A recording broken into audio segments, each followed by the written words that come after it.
বাঁচান বাঁচান, একটু এসে দেখেন, একটু রক্ষা করেন। কিন্তু সিভিল সরকার কোর্ট থেকে বাইর হয় না।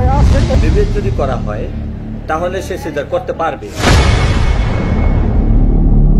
সোনারগাঁ সেন্ট্রাল হাসপাতাল, হাসপাতাল নাম হলেও এ যেন এক মৃত্যুপুরী, মৃত্যুর ফাঁদ। হাসপাতালের নামে চলছে অবৈধ টাকা উপার্জন ও সাধারণ মানুষের সাথে প্রতারণার এক ভয়ঙ্কর ফাঁদ এই সোনারগাঁ সেন্ট্রাল হাসপাতাল।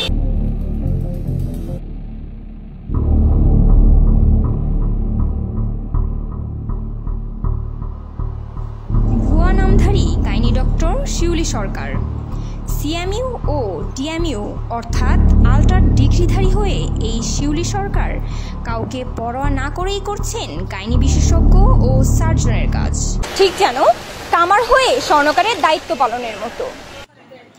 গাইনি বিশেষজ্ঞ না হয়েও শিউলি সরকারের ভুল চিকিৎসায় মৃত্যুর সঙ্গে পাঞ্জা লড়ছেন 20 বছর বয়সী প্রসূতি তিন্নি আক্তার।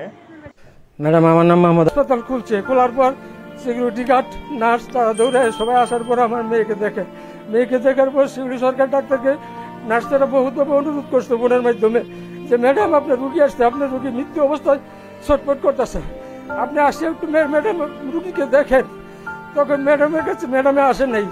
ম্যাডামে না আসার পর আমি নিজে তিনটা হয়ে সহ্য করতে না পারি আমি ম্যাডামের কাছে আমি যাই, ম্যাডামের রুমে যাই। রুমে যাওয়ার পরে ম্যাডামকে বহুত অনুরোধ করি, দরজা ধাক্কাই। ওনাকে আমি মা বলে পর্যন্ত অভিহিত করছি, যে বলছি যে আমার মেয়েটাকে আপনি বাঁচান বাঁচান, একটু এসে দেখেন, একটু রক্ষা করেন। কিন্তু সিভিল সরকার কোর্ট থেকে বাইর হয় নাই, আসেন নাই। উনি আমাকে কোনো তথ্য দেয় না, কোনো পরামর্শ দেয় নাই। উনি নার্সকে বলছে যে ওনাকে বাইর করে দাও, উনি যেখানে খুশি সেখানে রুগী নিয়ে যাক, আমার পক্ষে দেখা সম্ভব না। উনি বিভিন্ন কথা নার্সের মাধ্যমে বললেন, নার্স আমাদেরকে গাড়ি তুলে দিল। আমার মেয়ে সেই মুহূর্তে মানে খিচুড়ি অবস্থায় ছটফট করতেছে, মৃত্যুর সাথে বাঞ্জা লড়তেছে। তখন আমি আমার মেয়েকে নিয়ে আমি কি করবো এখন? তখন আমি ঢাকা আমার মেয়ে নিয়ে আমি নিয়ে যাই। 8 দিনে হাসপাতাল নেওয়ার পরে কোনো সিট পাই নাই। আমি 8 দিনে হাসপাতালে গিয়ে সিট না পাইয়া ব্যর্থ হয়ে আমি যাই ঢাকা মেডিকেল কলেজে, সেখানে গিয়ে আমি কোনো সিট পাই নাই। সেই মুহূর্তে আবার না পাই আমি গেছি বারডামে গিয়ে বহুত অনুরোধ করে ডাক্তারের কাছে আমি কান্নাকাটি করে আমার মেয়েকে আমি হাসপাতাল ভর্তি করার পর ওয়ার্ডের মধ্যে আমার 7-8 জন ডাক্তার এসে আমার মেয়েকে ট্রিটমেন্ট করে। আমার মেয়ে মৃত্যু সজ্জা বাঞ্জা লড়তেছে। এখন ওই মুহূর্তে আমি কি করব? ডাক্তার 1 ঘন্টা ট্রিটমেন্ট করার পর ডাক্তার বলছে যে আপনার মেয়েকে বাঁচানো সম্ভব না। তারা বললো যে এখন আপনার মেয়েকে আইসিইউ দেওয়া ছাড়া কোনো উপায় নেই, আপনার মেয়েকে বাঁচাই দিলে আইসিইউ দিতে হবে। তখন আমি বললাম যে ম্যাডাম আইসিইউ তো কত ব্যয়বহুল কত। তখন ওরা বললো প্রতিদিন 60,000 টাকা করে লাগবো। তা আদার্স বাইরে আরো অন্যান্য কষ্ট মিলে প্রায় টেলি আমার 60-70,000 টাকা খরচ। তবে এ সকল বিষয় সাধারণ মানুষের তেমন জ্ঞান না থাকায় মানুষকে ঠকিয়ে সামান্য কিছু টাকার জন্য মিথ্যা পরিচয় ধারণকারী শিউলি সরকার, যিনি কিনা মানুষের কাছে গাইনি ডক্টর হিসেবে পরিচয় দিয়ে সিজারের মতো ঝুঁকিপূর্ণ চিকিৎসা নির্দ্বিধায় করছেন। তাতে কোনো রোগী মারা গেলে বা ক্ষতিগ্রস্ত হলে তাতে কোনো কিছু যায় আসে না।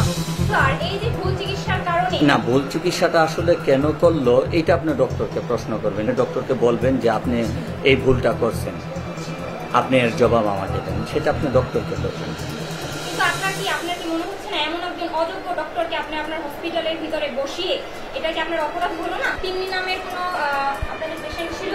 জি, তিন্নি নামের পেশেন্ট ছিল। তাহলে আপনার এই যে ডাক্তার যিনি, উনি যে এই অপারেশনটা করলো, সিজারটা করার পরে এই পেশেন্ট যখন মৃত্যুর সাথে পাঞ্জা লড়ছে, আপনাদের এই হসপিটালে আসার পরেও আপনারা তাকে চিকিৎসা দেনই নাই, বরঞ্চ তার বাবা এখানে এসে মানে মাথা টুকরায় শুধু ওই আপনার ডক্টরের কাছে গিয়েছে যে ডক্টর আমাকে হেল্প করেন, আপনি তো চিকিৎসা দিয়েছেন এত মাস, আপনি যেভাবে বলেছেন আমি ওভাবে করেছি।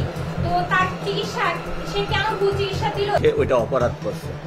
সোনারগাঁ সেন্ট্রাল হাসপাতাল, নেই কোনো লাইসেন্স, না আছে সত্যিকারের চিকিৎসক। ভুয়া চিকিৎসক দিয়ে নিম্নমানের চিকিৎসা ব্যবস্থায় সাধারণ মানুষের জীবনের নিরাপত্তা নেই বললেই চলে।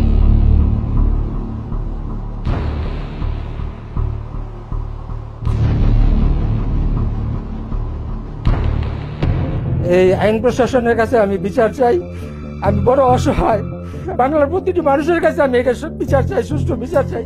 সোনারগাঁ সেন্ট্রাল হাসপাতালে যে ডাক্তার, এই ডাক্তারের মাধ্যমে ওনার পুরোপুরি ভাবে আমার মেয়ের যে অবস্থা সৃষ্টি হয়েছে, এটার জন্য আমি আপনাদের সবার কাছে আমি বিচার চাই।